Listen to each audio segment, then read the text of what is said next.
I think also to have a direct link to the grid operator, but because operators are in Germany mostly the bottleneck, this is a learning to speak really often to them, to have them on your side, to explain everything. This is very important, the grid operator, and of course integrate biodiversity from the first phase on.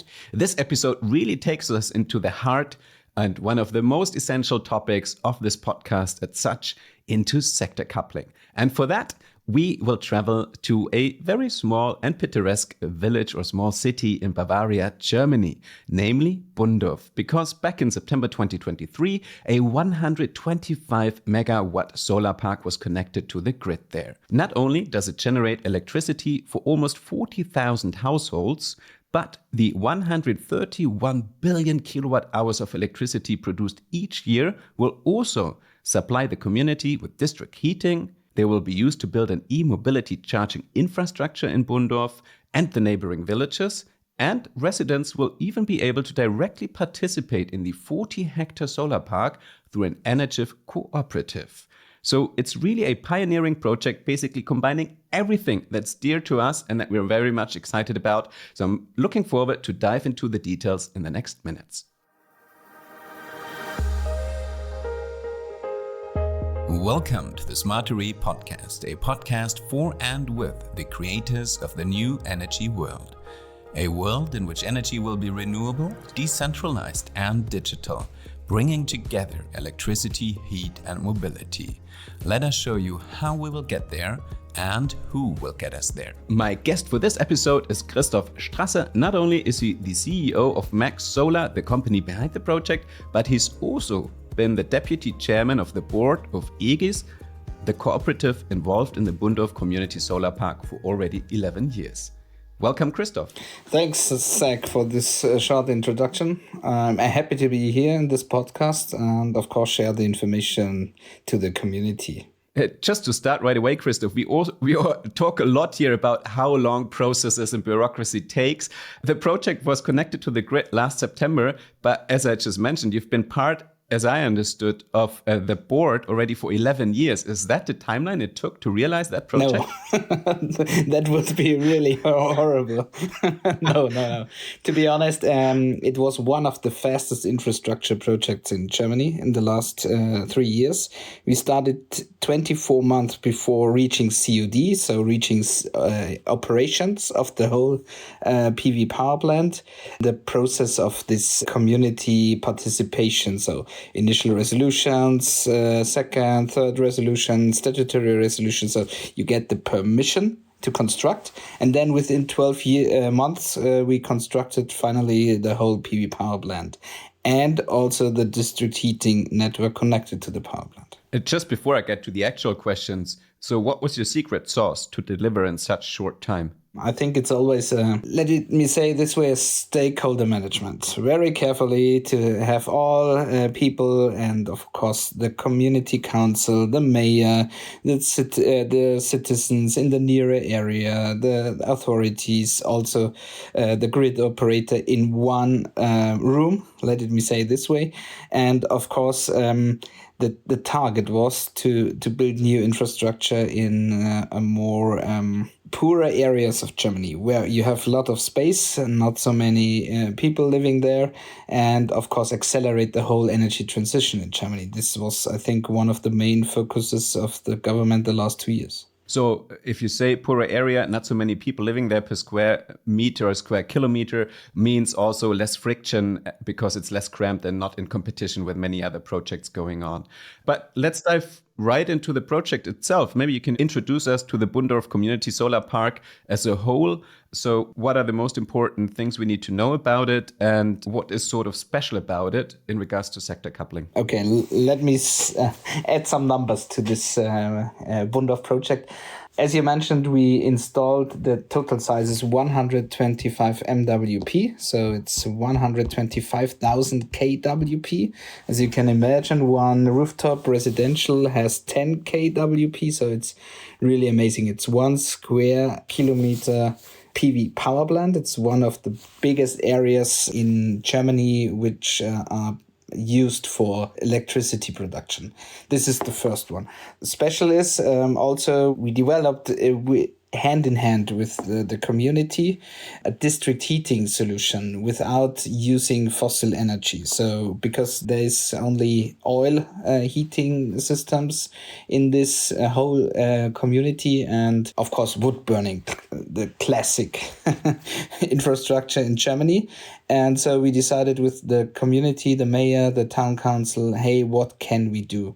And the idea was behind the sector coupling, using energy produced in front of the community and then using heat pumps and boil the water to 85 degrees, up to 85 degrees, and then warm the whole households in Bundorf itself. It's more a practice project, so we decided to execute within this period of 8 to 10 months because we wanted to show that complicated infrastructure projects also working in these periods. Just quick question there, because I assume, as you mentioned, it's probably a rural area, so each house has its singular oil heating traditionally.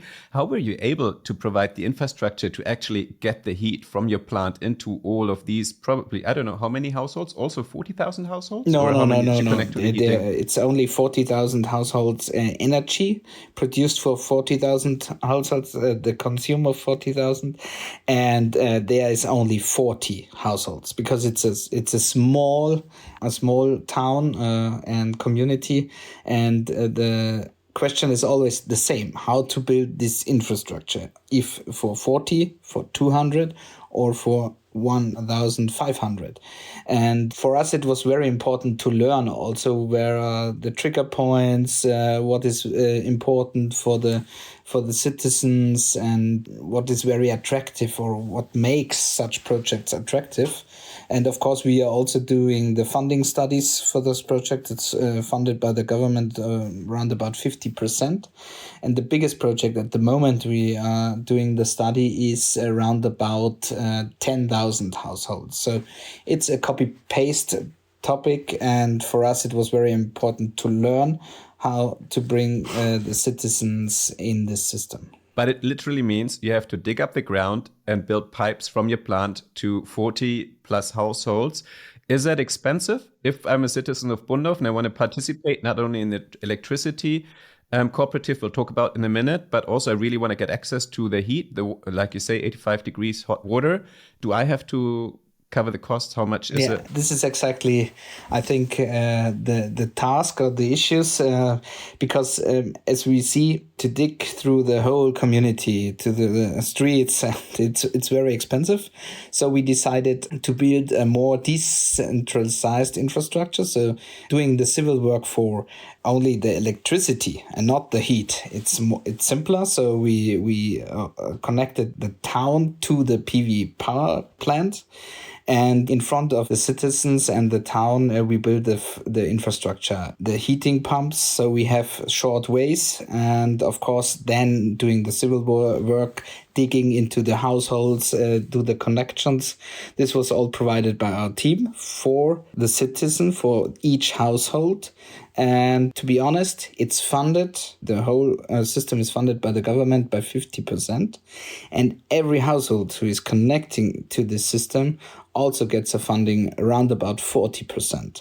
So the total costs for a connection to this district heating network was around about 20,000 per household by a funding of 40%. So for 12,000, you get a totally complete new heating system without any additional investments in the future. That really is not much, because I think the average cost for heating in a German household is around about 1,000 euros.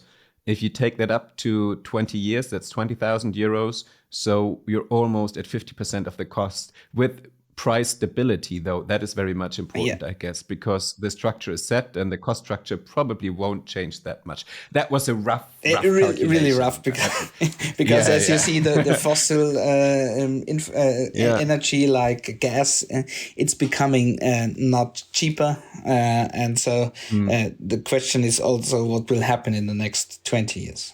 So your calculation just gets better and better by each year, I would say. But also really interesting is, just so that I have the picture in front of me, is you have this big central PV plant, as you mentioned, one of the largest in size in Germany. But then you distributed the heating scheme and build it not directly next to the PV, but more decentralized with shorter paths to the actual households. That's quite a smart approach. If we come back to electricity as such, so what percentage of the electricity produced by this PV system can then be consumed directly in the surrounding area? You have a grid connection to the high voltage side, so 110 kVA. So the consume is physically there, but at the moment there's no direct link to any households. Only over the heating system. The heating system is supplied by 1.5 MWP, so roundabout using 1 gigawatt hour a year for boiling the water to 85 degrees. As I mentioned, it's not only about producing electricity and heat, it's also about producing electricity specifically for e-mobility and the charging infrastructure for it. So to what extent has that been implemented already? And what measures did you undertake to really also have an influence on the charging behavior of the local population so that it really works well with the electricity production? In the first phase, it was very important for us to build out this EV charging infrastructure and this more local content. So to see there are different smaller towns around Bundorf, and of course there's no provider for EV charging. So we decided to construct EV charging, also AC and DC in Bundorf, but it's not directly connected to the PV power plant. It's more the future because we believe in this topic, energy sharing, avoiding costs when you consume in the nearer area of big PV power plants, or windmills, for example, the energy. So it's more a balancing topic and enable to using it to the citizens to use this infrastructure. The tariff system, of course, bring different consuming times and phases. So you are always able to structure this as it makes sense in the perspective of balancing. But this is the future. This is energy sharing. And of course, we have to use this also in Germany. If you look into the European Union, you see there are different models. This so-called RED II topic. But we believe if you consume in front of windmills, PV power plants, or where the energy is produced, you should have by time a pricing advantage.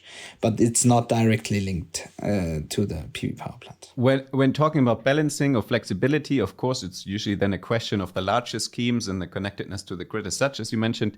But specifically, when we zero in on the heating, I guess it's a little bit more essential, because if you have specifically dark or rainy days, of course, you don't want local citizens to freeze in their homes. I think, if I'm not mistaken, you built like a 75 cubic meters big buffer tank, storage tank, and storage meaning here hot water, right? Yeah. How long can this tank last for? Because now, for example, we have a specifically cold winter in Germany. Have you had any problems already? Exactly. This is always the topic if you're constructing a district heating by energy produced by the sun or wind.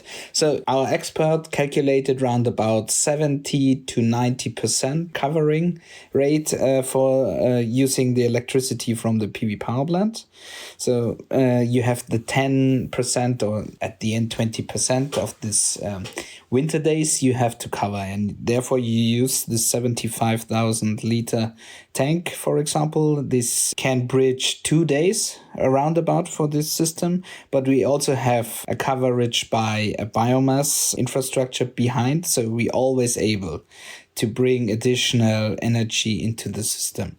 This is very important to learn also about how this will work, but the target is to produce the whole district heating energy on a zero carbon base. So this is very important. It's zero emission. So you have this water tank for flexibility, you have a backup biogas power plant, and if really worse things happen, you probably could just buy electricity. Yeah, connected to the grid, yes. This is always working. Yeah. But it's the last entrance. The last resort, yes, of course. Yeah. So let's talk about the energy cooperative, because I think that is probably something that was really essential also in getting the buy-in by locals and really realizing this project specifically fast. How does the participation model work at EGIS? What advantages are there for the citizens at Bundorf? Over the last 10 years, we are totally convinced about the participation of the citizens. I think it's coming more and more and very important all over Europe. You see this as a development. It's more from our perspective called the bring additional value to the region. So when we are developing a PV power plant, we are in the most cases providing a participation system, and we are also very convinced about the energy cooperation system. It's very common in Germany. There are 1,800 energy corporations, but I think what brings this to a success is if you buy one share of this energy community, of this energy corporation, it should be not on the highest level. So there's really a low entrance at 150 euro. Plus €5 agio or surcharge. And of course, the energy corporation collects the money from the citizens in the near area, in the areas around, and collecting the part of the equity in such a project. Yeah, 150 euros really is a low threshold. I think that really allows all of the local members to buy in if they choose so. Yeah, for example, to add only one thought, it was very important that whole families, kids are on board, and this brings the acceptance you need. And of course, it's not for the upper 10,000.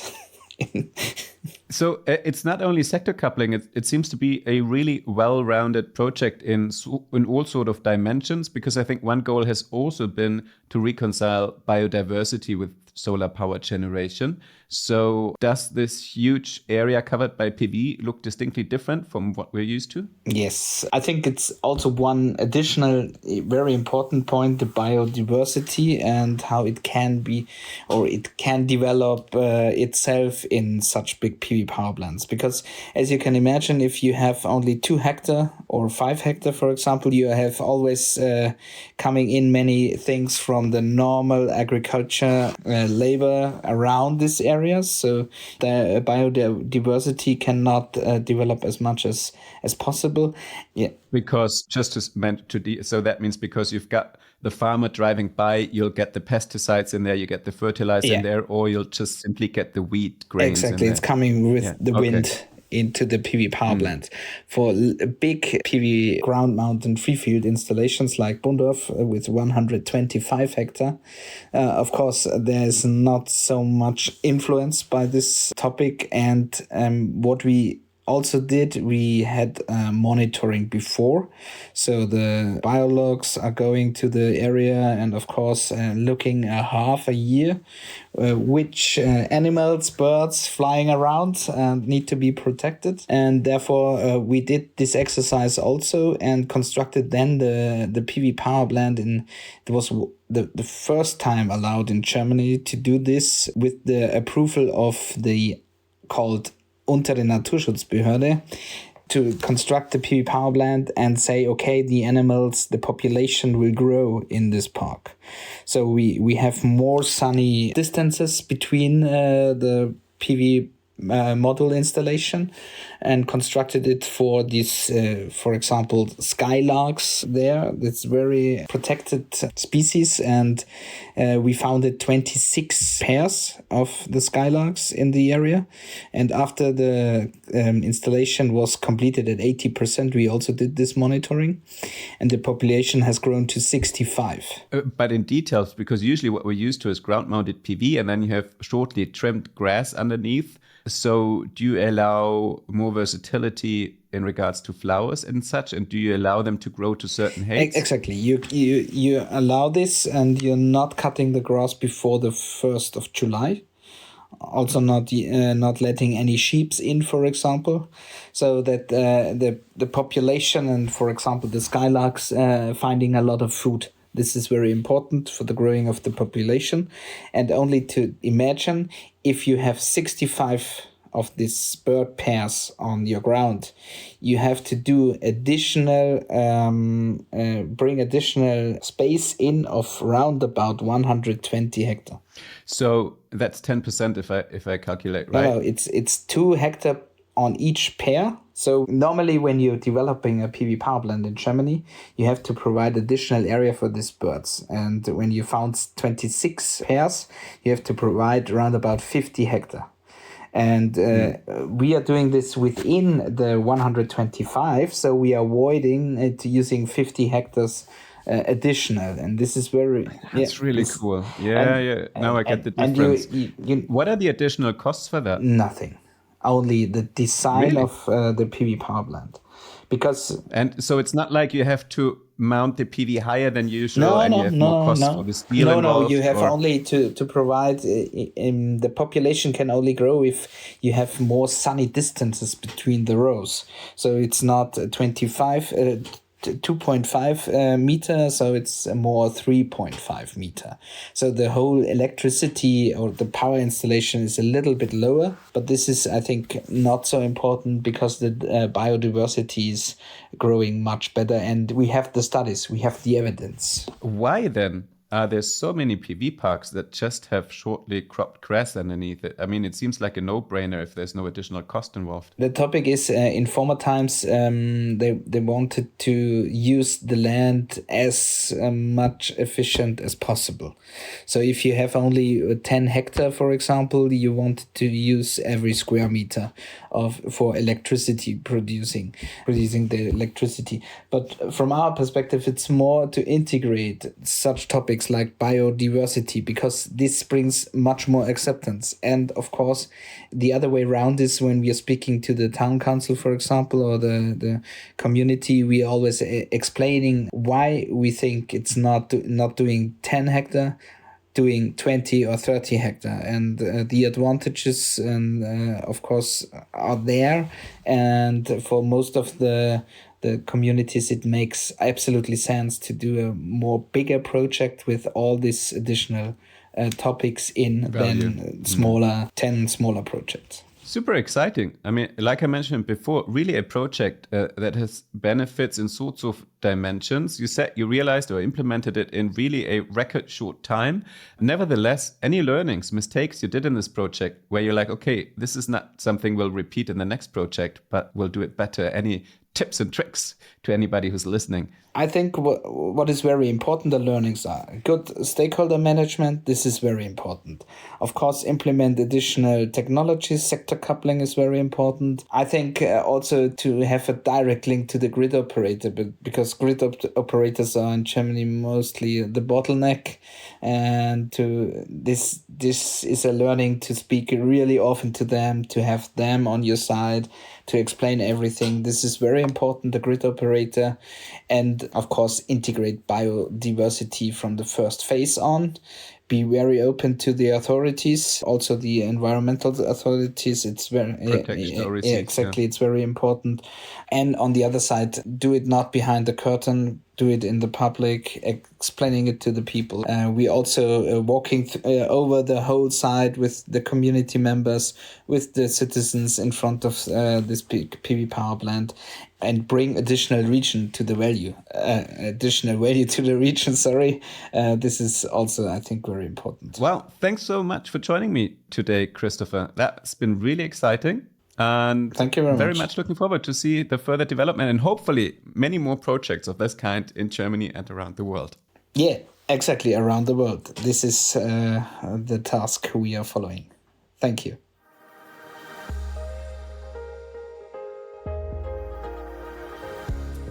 Find out more about the latest developments in the solar industry at Intersolar Europe, the world's leading solar exhibition taking place in Munich in June.